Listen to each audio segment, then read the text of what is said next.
would have to eat large quantities, enormous quantities, like pounds. And if the deer have already gotten them, it may take you quite a while to gather Well, they them. only last for 2 months out of the year. Yeah.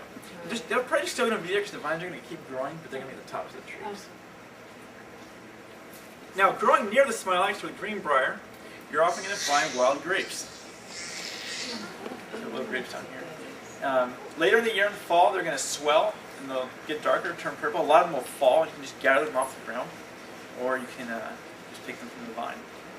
Can you eat the leaves? I don't think so. I know that the actual stem itself is mildly toxic.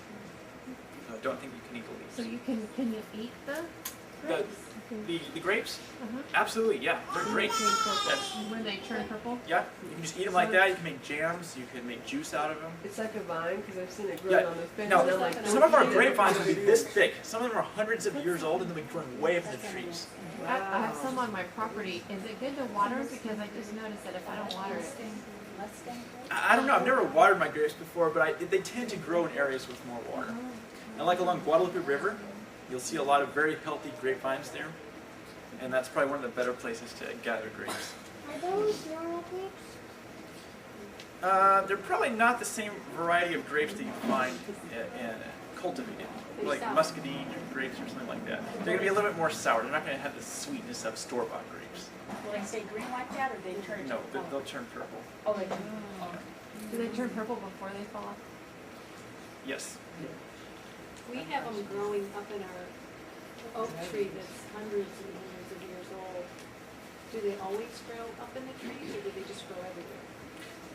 This one I got along fence lines, so they'll grow all over the place, as long as they have somewhere they can climb. But the really mature ones that you can get the most grapes from are probably going to be growing the oak trees, because they're going to have those super thick base stems. And they're strong enough you can actually swing on them. My brother does that where he swings on grapevines. Okay, here's another one of my favorites. Very easy to gather a lot of these. And this was one of the plants that Native Americans would really heavily rely on. Even though they don't have many calories, you can gather a lot of them. Now, these are wild onions. When identifying onions, always crush them and smell them. If it doesn't smell like a wild onion or wild garlic, it's not. It's probably a member of the lily family, maybe Death Camas, or crow poison, or something poisonous, something that will kill you. So avoid onions that don't smell like onions. And I have another tiny onion somewhere around here. Where'd it go? Well, I found out late now, but we got another very small onion. The problem with this other tiny onion is that it grows right next to crow poison and looks almost identical to it when it does not have its flower cluster at the top.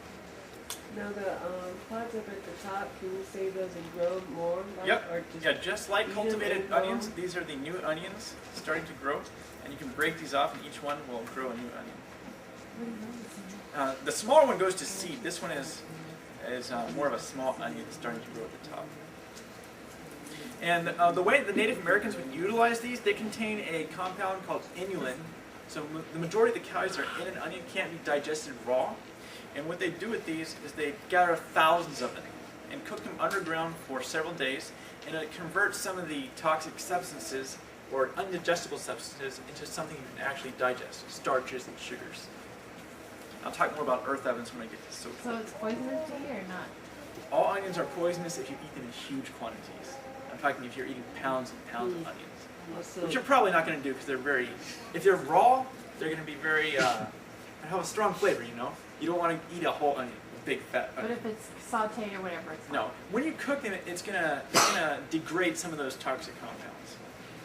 And it will take away that bitter flavor. Like have you ever had onions that have been barbecued and they'll change color? Instead of being white, they'll be a brownish or yellowish color. Some of that's these compounds caramelizing and turning into sugars. So it actually tastes sweeter and have a totally different flavor than a raw onion. Isn't garlic a family of the onion?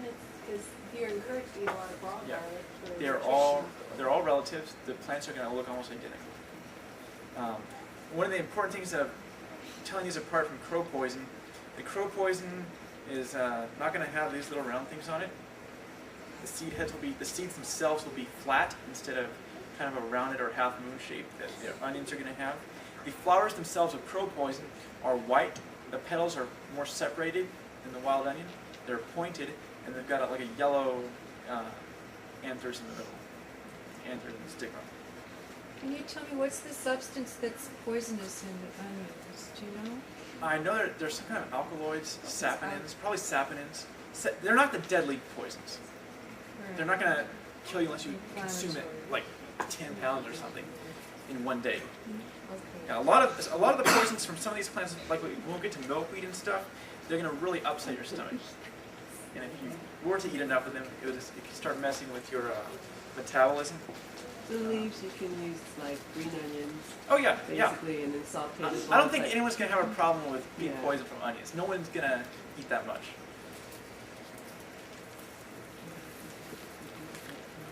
Okay. Any coffee drinkers here? Yes. Tea? Here's our native plant that contains caffeine. This is known as yuapan, or scientific name is Ilex vomitoria. It's called that because if you eat it raw, or if you eat the berries raw, it can induce vomiting. The Native Americans of South Texas would boil up something called the black drink out of this. It'd be a super hyper caffeinated drink. I guess kind of like the modern energy drinks. But if you want to make tea or a coffee substitute, what you can do is just roast the leaves briefly until they turn dark brown and are crispy. Then you can crush them up and steep them, and you'll have your own coffee or tea substitute. Is it good for you? I don't know if caffeine is good for you or not. Probably not. But if you like caffeine. And can you spell that? No, Oh, spell it. You sorry. know how, or say the name again? Youpon. And the scientific name is Ilex. That's the genus. We have several of those in Texas. Another one's called possum holly. You could probably use it the same way, but I've never heard of anyone that does. It's a holly. It's a holly? It's not a holly. No? No. Okay.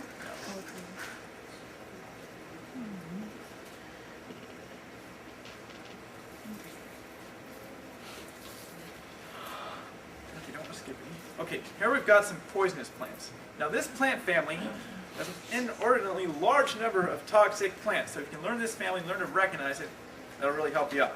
This is the nightshade family, Solanaceae. Many of the plants contain extremely toxic compounds. The primary one is solanin, but I'm going to talk about another plant that has even more poisonous compounds.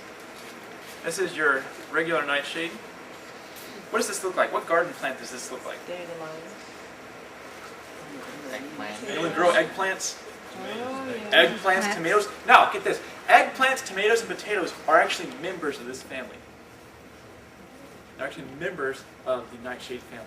However, only certain parts of the plants are edible. I don't think you'd want to go eat tomato leaves. Yeah, you wouldn't want to eat large quantities of tomato leaves. Because they can contain very, very small amounts, not to the extent that these do, but small amounts of solanin. Also, I don't know if you've ever heard of it, like eating green potatoes. If you skin them, there's like this green color underneath the skin. That's solanin. And that's just broken down by cooking.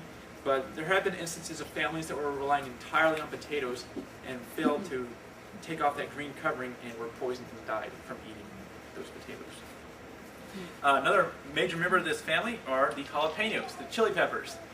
Native ones, the chili piquin, the little tiny one that grows wild in like disturbed areas. That's also a member of the nightshade family. This one is the buffalo burr. It's going to look kind of similar to another plant today that's in a totally different family, but this one is not edible. It's the buffalo burr. And it leaves very similar to a tomato plant, and it has a burr inside. While I'm on nightshades, I'm going to show you this plant. This is one of the most toxic plants in North America. It's so poisonous that the poison can actually go right through your skin. You don't have to eat it. If you just hold it in your mouth, or if you were to crush it up, like make an extract from it, put that on your skin, it will go right through your skin. It contains two primary toxic compounds, atropine and scopolamine. Can you turn it quickly forward a Yeah. little bit? And actually, and you'll see this plant, this year is really weird because we had an enormous amount of rain this spring, so the plants are growing differently than they normally do. This one was growing in an area with a lot of shade, so it's growing straight up like this. The plant normally doesn't grow like this. It normally grows as a low bush, kind of spread out with many different stems. But you can really be able to identify this one. It has kind of a purplish, fuzzy stem. The leaves are also kind of fuzzy. If you feel them crushed, they're oily to the touch. And they have a really, really awful smell. It's a relative, all the nightshades, another nightshade member is tobacco. And most people don't know this, but nicotine, the primary